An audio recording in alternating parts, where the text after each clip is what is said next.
Acts chapter 27. When it was decided that we would sail for Italy, Paul and some other prisoners were handed over to a centurion named Julius, who belonged to the imperial regiment. We boarded a ship from Andromitium, about to sail for ports along the coast of the province of Asia, and we put out to sea. Aristarchus, a Macedonian from Thessalonica, was with us.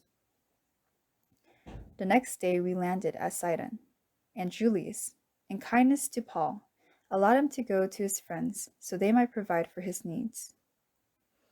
From there, we put out to sea again and passed to the lee of Cyprus because the winds were against us.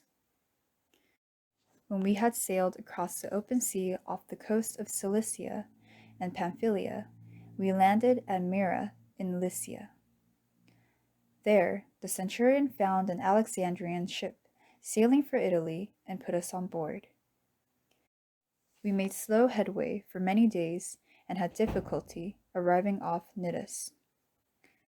When the wind did not allow us to hold our course, we sailed to the lee of Crete, opposite Salmone. We moved along the coast with difficulty and came to a place called Fair Havens, near the town of Lasea. Much time had been lost, and sailing had already become dangerous because by now it was after the fast. So Paul warned them, "Men, I can see that our voyage is going to be disastrous and bring great loss to ship and cargo and to our own lives also." But the centurion, instead of listening to what Paul said, followed the advice of the pilot and of the owner of the ship. Since the harbor was unsuitable to winter in, the majority decided that we should sail on, hoping to reach Phoenix and winter there. This was a harbor in Crete, facing both southwest and northwest. When a gentle south wind began to blow, they thought they had obtained what they wanted, so they weighed anchor and sailed along the shore of Crete. Before very long, a wind of hurricane force, called the northeaster, swept down from the island. The ship was caught by the storm and could not head into the wind, so we gave way to it and were driven along. As we passed to the lee of a small island called Cauda, we were hardly able to make the lifeboat secure. When the men had hoisted it aboard, they passed ropes under the ship itself to hold it together. Fearing that they would run aground on the sandbars of Syrtis, they lowered the sea anchor and let the ship be driven along. We took such a violent battering from the storm that the next day they began to throw the cargo overboard. On the third day, they threw the ship's tackle overboard with their own hands. When neither sun nor stars appeared for many days and the storm continued raging, we finally gave up all hope of being saved. After the men had gone a long time without food, Paul stood up before them and said, "Men, you should have taken my advice not to sail from Crete. Then you would have spared yourselves this damage and loss. But now I urge you to keep up your courage, because not one of you will be lost. Only the ship will be destroyed."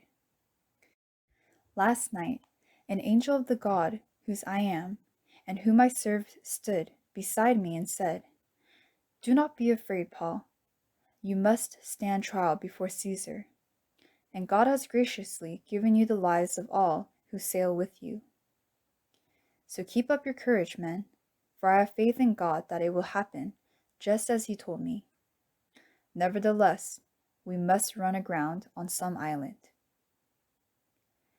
On the 14th night, we were still being driven across the Adriatic Sea. Then about midnight, the sailors sensed they were approaching land. They took soundings and found that the water was 120 feet deep. A short time later, they took soundings again and found it was 90 feet deep. Fearing that we would be dashed against the rocks, they dropped 4 anchors from the stern and prayed for daylight. In an attempt to escape from the ship, the sailors let the lifeboat down into the sea, pretending they were going to lower some anchors from the bow. Then Paul said to the centurion and the soldiers, "Unless these men stay with the ship, you cannot be saved." So the soldiers cut the ropes that held the lifeboat and let it fall away. Just before dawn, Paul urged them all to eat. "For the last 14 days," he said, "you have been in constant suspense and have gone without food. You haven't eaten anything. Now I urge you to take some food. You need it to survive. Not one of you will lose a single hair from his head." After he said this, he took some bread and gave thanks to God in front of them all. Then he broke it and began to eat. They were all encouraged and ate some food themselves. Altogether, there were 276 of us on board.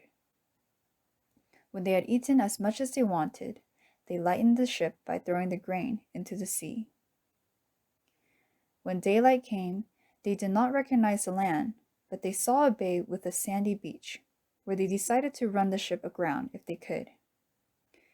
Cutting loose the anchors, they left them in the sea and at the same time untied the ropes that held the rudders. Then they hoisted the foresail to the wind and made for the beach. But the ship struck a sandbar and ran aground.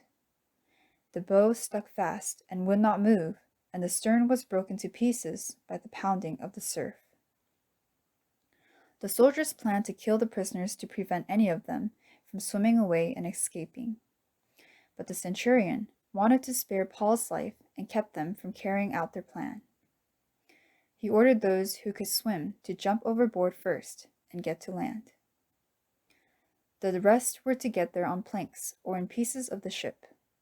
In this way, everyone reached the land in safety.